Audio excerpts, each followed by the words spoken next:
News bulletin में आपका स्वागत है। आइए जानते हैं बिहार की 30 फटाफट बड़ी खबरों को। बिहार सरकार ने लोगों की रोज की परेशानियों को जल्दी सुलझाने के लिए सहयोग हेल्पलाइन नंबर 1100 और सहयोग पोर्टल शुरू किया है। अब बिहार का कोई भी आदमी घर बैठे फोन या पोर्टल के जरिए अपनी शिकायत दर्ज करा सकते हैं। सरकार का कहना है कि शिकायत का समाधान 30 दिनों के अंदर किया जाएगा। अब लोगों को सड़क, बिजली, पानी, राशन, पेंशन, जमीन या सरकारी योजनाओं से जुड़ी परेशानियों के लिए सरकारी दफ्तरों के बार-बार चक्कर नहीं लगाने पड़ेंगे। यह हेल्पलाइन रोज सुबह 8 बजे से शाम 8 बजे तक काम करेगी।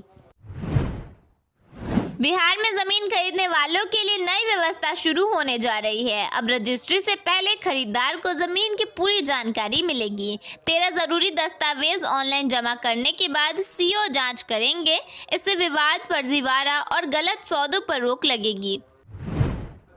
देवघर कांवरिया पथ पर स्थित प्रियंका स्मृति सहरसा धर्मशाला में सावन भादो मास के दौरान शिव भक्तों के लिए निःशुल्क सेवाश्रम और भंडारा आयोजित करने का निर्णय लिया गया है। रविवार को हुई बैठक में कांवरियों के लिए निःशुल्क भोजन, चिकित्सा, आवास और फलाहार जैसी तमाम सुविधाएं जन सहयोग से उपलब्ध कराने की रूपरेखा तैयार की गई।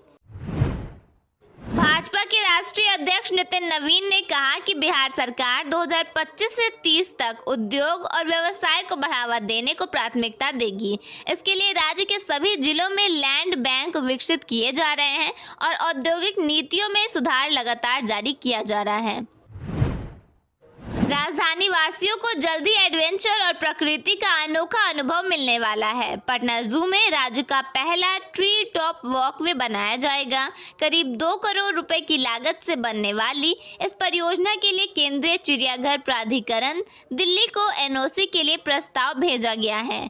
जू प्रशासन के अनुसार जून तक अनुमति मिलने के बाद जुलाई से निर्माण कार्य शुरू कर दिया जाएगा। वहीं दिसंबर तक निर्माण पूरा होने के बाद पर्यटक इसका आनंद ले सकेंगे।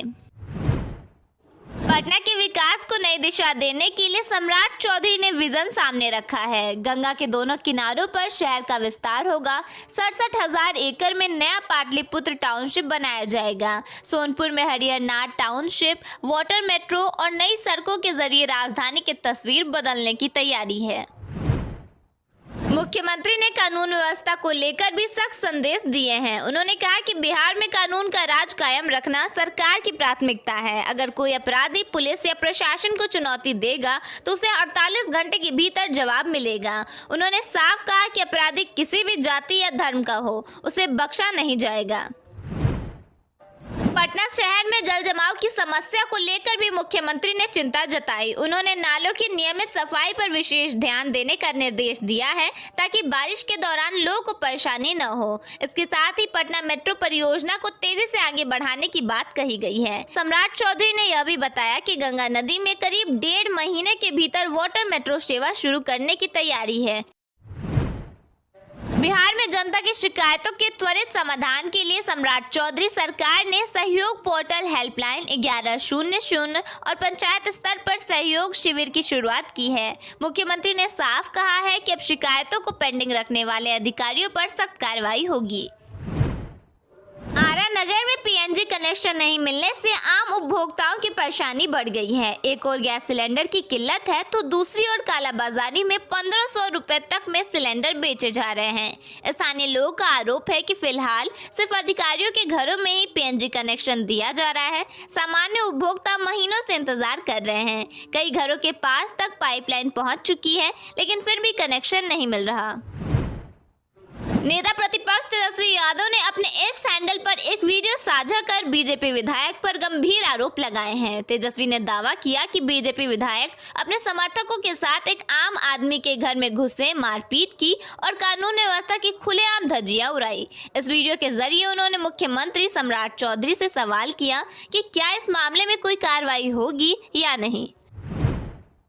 सहरसा के कचहरी चौक पर भाकपा माले और आरवाईए कार्यकर्ताओं ने टीआरई-4 अभ्यर्थियों पर हुए लाठीचार्ज के विरोध में मुख्यमंत्री सम्राट चौधरी का पुतला फूका और सरकार विरोधी नारेबाजी भी की। माले नेताओं ने इसे युवाओं के लोकतांत्रिक अधिकारों पर हमला बताते हुए तत्काल रिक्त पदों पर बहाली और दोषी पुलिस कर्मियों पर कार्रवाई की मांग की है।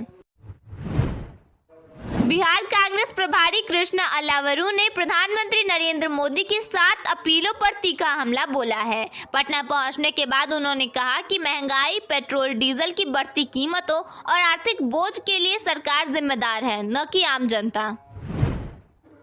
कृष्णा अलावरू ने कहा कि प्रधानमंत्री का काम है देश की जनता का ध्यान रखना। आज अगर महंगाई बढ़ रही है, पेट्रोल डीजल का दाम बढ़ रहा है, तो सरकार की जिम्मेदारी है कि जनता को जवाब दे। ये कोई मतलब नहीं है कि खर्च कम करें। आखिर भाजपा के प्रधानमंत्री, गृह मंत्री, मुख्यमंत्री में से कितने के परिवार वाले खर्च कम कर रहे हैं? ये लोग तो बस बैठे बैठे जेब भर रहे हैं। दिल्ली के पूर्व मुख्यमंत्री अरविंद केजरीवाल ने अर्थव्यवस्था को लेकर पीएम मोदी की अपील पर सवाल खड़े किए हैं। उन्होंने एक्स पर लिखा, प्रधानमंत्री ने देश के सभी नागरिकों को सलाह दी है कि वे खाने पीने, यात्रा और सैर सपाटे पर होने वाले खर्च में कटौती करें, यहाँ तक कि सोने और अन्य कीमती चीजों की खरीद में भी कमी लाएं। केजरीवाल ने सवाल किया, क्या यह आर्थिक इमरजेंसी की आहट है? क्या देश भारी आर्थिक संकट में फंस गया है? ऐसा तो देश में पहले कभी नहीं हुआ। प्रधानमंत्री को देश के सामने सच्चाई स्पष्ट रूप से रखनी चाहिए कि आखिर देश की अर्थव्यवस्था की वास्तविक स्थिति क्या है। राहुल गांधी ने भी एक्स पर लिखा, मोदी जी ने कल जनता से त्याग मांगे, सोना मत खरीदो, विदेश मत जाओ, पेट्रोल कम जलाओ, खाद और खाने का तेल कम इस्तेमाल करो, मेट्रो में चलो, घर से काम करो। ये उपदेश नहीं किए नाकामी के सबूत हैं।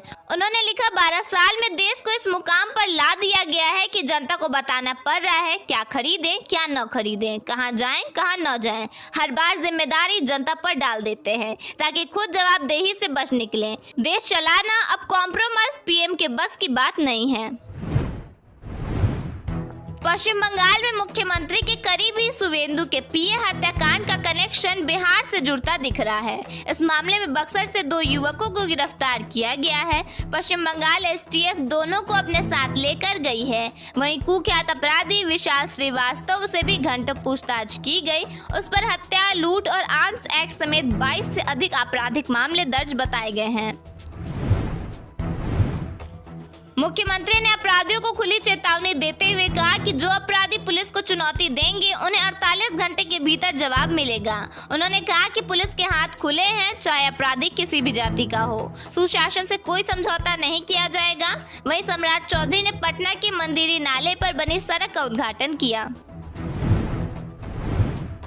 मुजफ्फरपुर में लव मैरिज करने पर एक परिवार ने अपनी जिंदा बेटी का अंतिम संस्कार कर दिया। बताया गया कि पंचायत ने फरमान दिया था कि बेटी को मृत मानने पर ही परिवार को समाज में शामिल किया जाएगा। लड़की 1 महीने पहले अपने पसंद के लड़के के साथ घर से भाग गई थी। कटिहार में आरपीएफ के कांस्टेबल ने चलती ट्रेन से उतरते समय पैर फिसली एक महिला की जान बचा ली। डीसीएम ने लोगों से अपील की है कि ट्रेन छूटने की स्थिति में 139 नंबर पर कॉल करें। गोपालगंज में एक कपल को पकड़ने के बाद हंगामा और मारपीट हुई, जिसके बाद सड़क पर ही शादी कराई गई। सड़क को मंडप बना दिया गया और राहगीर बाराती बन गए। परिजनों की मौजूदगी में सिंदूरदान की रस्म पूरी कराई। मोतिहारी में परीक्षा देने आए छात्र रितेश यादव की हत्या कर दी गई है। कॉलेज गेट पे हमला किया गया। मृतक के भाई ने आरोपी को रंगदार बताया है, जबकि पुलिस इसे आपसी रंजिश का मामला मान रही है। पटना के मरीन ड्राइव पर गंगा नदी किनारे एक कार हादसे का शिकार हो गई। गाड़ी धोने के दौरान कार अचानक नदी में लुढ़क गई। हादसे में कार मालिक बाल बाल बच गया। कार को नदी से निकालने की कोशिश जारी है।